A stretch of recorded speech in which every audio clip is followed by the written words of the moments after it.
ఓం శ్రీం శ్రీయై నమః. ఓం శ్రీమాత్రే నమః. లక్ష్మీం క్షీరసముద్రరాజతనయాం శ్రీరంగధామేశ్వరీం దాసీభూత సమస్తదేవవనితాం లోకైక దీపాంకురాం శ్రీమన్మందకటాక్షలబ్ధో బ్రహ్మేంద్ర గంగాధరాం త్వాం త్రైలోక్య కుటుంబినీం సరసాం వందే ముకుంద ప్రియాం. దేవీ శరన్నవరాత్రి ఉత్సవాల్లో భాగంగా ఈరోజు జియాగూడ శ్రీ మహంకాళి అమ్మవారి దేవాలయంలో 5వ రోజు శ్రీ మహాలక్ష్మి అవతారంలో అమ్మవారు దర్శనమిస్తున్నారు. ఇక్కడ అత్యంత వైభవంగా శరన్నవరాత్రి వేడుకలు జరుగుతున్నాయి. మనం ప్రతిరోజు చూస్తున్నాం కదా. అందరికీ ఇష్టమైన అంటే అన్ని రకాల సుఖ సంపదలు భోగభాగ్యాలకు మనకు కావాల్సింది సంపద సిరి. ఆ సిరి దేవి శ్రీదేవి లక్ష్మీదేవి అవతారం ఈరోజు అందరి ముఖాల్లో ఆనందం ద్విగుణీకృతమైంది. దేవాలయం మొత్తం దీపాలతో అలంకరించినారు. అందరికీ నమస్కారం. వెల్కమ్ టు శరణాగతి. ప్రతిరోజు మనం దేవీ శరన్నవరాత్రి ఉత్సవాలను శ్రీ మహంకాళి దేవాలయం జియాగూడలో జరుగుతున్న ఈ అత్యంత వైభవమైన వేడుకలను వీక్షిస్తూ ఉన్నాము కదా. అందులో భాగంగా ఈరోజు 5వ రోజు శ్రీ మహాలక్ష్మీదేవి అలంకరణలో అవతారంలో అమ్మవారు భక్తులకు దర్శనమిస్తున్నారు. ఈరోజు విశేషం ఏమిటంటే దేవాలయం మొత్తం కూడా దీపాలతో అలంకరించడం ఎంతో అద్వితీయంగా కనిపిస్తూ ఉంది. దీపం అంటేనే జ్ఞానం. సనాతన ధర్మంలో దీపం యొక్క ప్రత్యేకత అందరికీ తెలుసు. కాబట్టి దీపం యొక్క వైభవం అందరికీ తెలిసేలాగా ప్రతి సంవత్సరం కూడా దేవీ శరన్నవరాత్రి ఉత్సవాల్లో శ్రీ మహంకాళి అమ్మవారి దేవాలయంలో దేవాలయాన్ని దీపాలతో అలంకరించడం ఆనవాయితీగా వస్తూ ఉంటుంది. నిజానికి విద్యుత్తు కాంతుల వెలుగుల కంటే దీపపు కాంతి వెలుగులోనే ఏదైనా స్పష్టంగా ఆహ్లాదంగా కనిపిస్తుందని నా అభిప్రాయం. దీపం చూడగానే ఎవరికైనా ఒకంత ఆందోళన తగ్గినట్టుగా మనస్సు కుదుట పడుతున్నట్టుగా అనిపిస్తుంది. అట్లా ప్రతిరోజు మనం ఇంట్లో దీపం వెలిగించుకుంటూ ఉంటాము.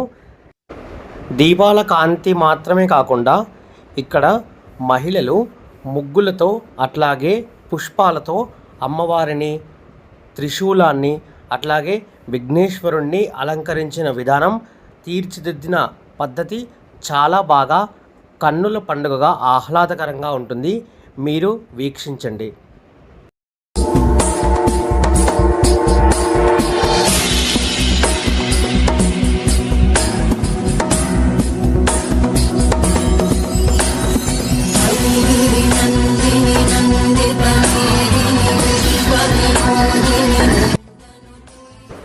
సింహంపై స్వారీ చేస్తూ సింహవాహిని అయి అమ్మవారు దర్శనమిస్తున్నారు.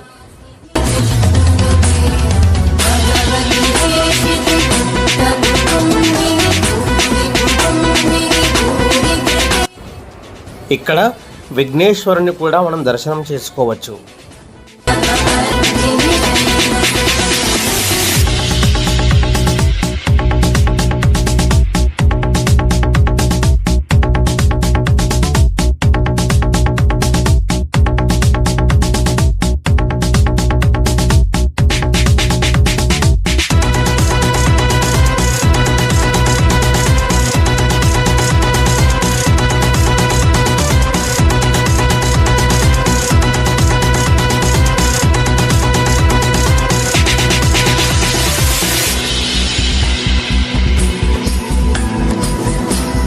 ఈరోజు దేవీ నవరాత్రుల్లో 5వ రోజు లక్ష్మీదేవి అవతారం శ్రీ మహంకాళి అమ్మవారి దేవాలయంలో ఇక్కడ మహిళలు ఉన్నారు.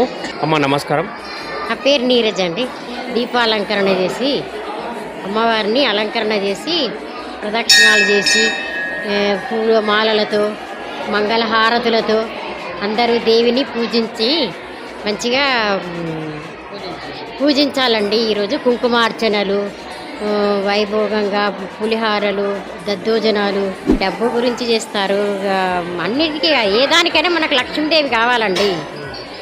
పొద్దున్నే లేవడం స్నానాలు చేయడం మనము పొద్దున్నే వాకిళ్ళు గడపలు కడగడం చేయడం మనం లక్ష్మీదేవి పూజలు చేసుకోవడం మనకు సాంప్రదాయం.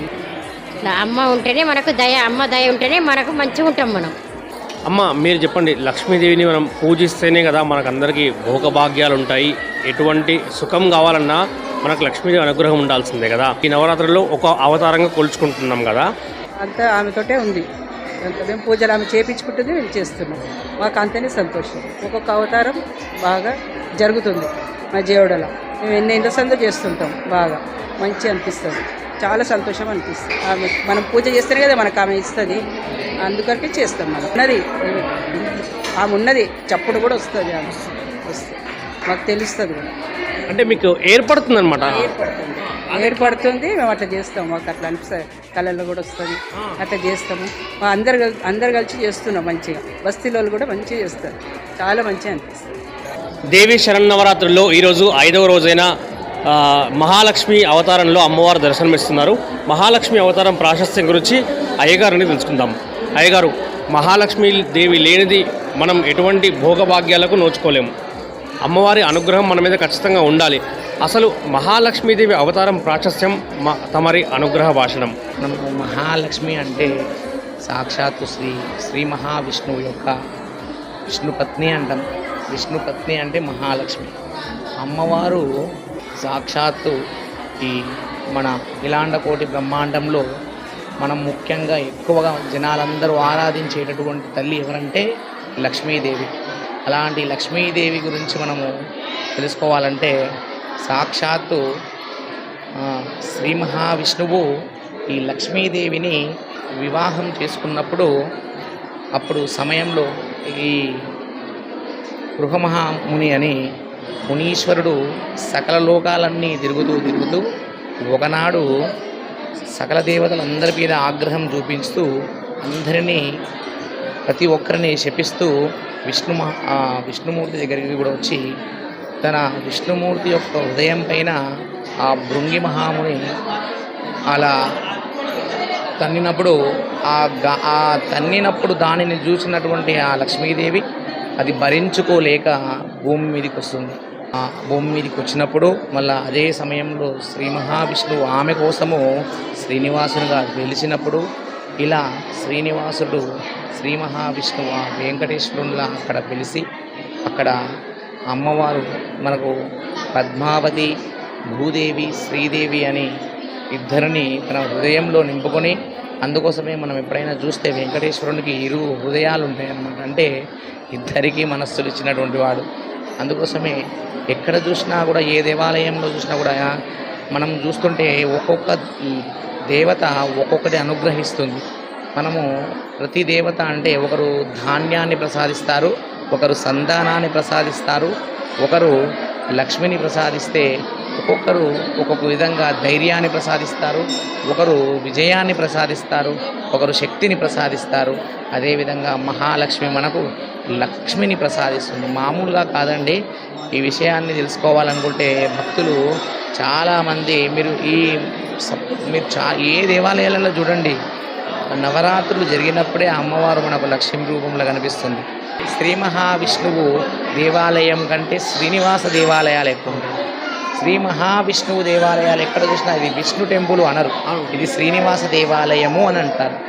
అందుకోసమే దేవాలయంలో అంటే శ్రీనివాసము, ఆ అమ్మవారు అక్కడ ఉంది అని. అమ్మవారు అక్కడ నివాసమై ఉంటుంది. అంటే మనము శ్రీనివాసము, శ్రీ అంటే ఎవరు? శ్రీ అంటే శ్రీమాత్రే నమః అంటే అంటే మాత్రే నమః అంటే సకల చరాచరులను రక్షించేటటువంటి తల్లి. శ్రీ అంటే దేవత, అంటే సకల ఈ సకల లోకానికి రక్షకురాలు ఎవరు అంటే అమ్మవారు. ఆ అమ్మవారు ఎవరి రూపంలో ఉండని, అటు పార్వతీ పరమేశ్వరులో పార్వతీ రూపమై ఉండని, అటు శ్రీ మహావిష్ణువులో లీనమైన ఉన్నటువంటి లక్ష్మీదేవి ఉండని, ఆ అమ్మవారు ఏ రూపంలో ఉన్నా ఆమెను శ్రీమాత్రే నమః అని అంటాం. అమ్మవారిని శ్రీమాత్రే అంటే అని సకల చిరాచర జగత్తును రక్షించేటటువంటి తల్లి అని దానికి అర్థం. అమ్మవారిని అనుగ్రహించుకోవాలంటే మనము చాలా భక్తి కలిగి ఉండాలి. మనము ఎందుకోసం అంటే శివుడిచ్చినంత ఈజీగా వెంకటేశ్వరుడు కోరికలు తీర్చడు. 7 కొండలు ఎక్కువస్తే వచ్చినంత మాత్రాన భక్తులం అయిపోం. 7 కొండల కంటే ఎక్కువగా ఎవరైతే భక్తిని చూపిస్తారో వాళ్ళ మీదనే స్వామి అనుగ్రహం ఉంటుంది. భక్తి కావాలి భగవంతునికి. భక్తి తన్వయత్వంతో మనం ఆరాధిస్తే తప్ప భగవంతుడు కానీ అమ్మవారు కానీ ఎవరు కానీ మనకు కటాక్షించరు. లక్ష్మీదేవి మనకు కటాక్షించాలి అంటే మనము అమ్మవారికి నిత్య శ్లోకాలు, నిత్య పూజలు, మనము ఎలా ఉండాలి, ఏ విధంగా నడుచుకోవాలి అంటే ఆ అమ్మవారి సన్నిధిన మనము తన్మయత్వంతో అమ్మను ఆరాధిస్తే అన్ని విధాల అనుగ్రహం కలుగుతుంది. అమ్మవారిని రూపాయి చిక్కలతోటి, అమ్మవారి శిఖరాన్ని, కిరీటాన్ని కూడా అలా అమ్మవారిని అలా అలంకరించుకొని అమ్మవారిని యొక్క దర్శనం చేయిస్తుంటాం ఇక్కడ భక్తులందరికీ. ప్రతి సంవత్సరం నవరాత్రుల్లో ఇలా అమ్మవారి అనుగ్రహం అందరికీ కలిగి, అందరికీ ఆ అమ్మవారి ఆశీస్సులు కలిగి, అందరికీ లక్ష్మీ కటాక్షం కలగాలని మనస్ఫూర్తిగా కోరుకుంటున్నాం. ధన్యవాదాలు.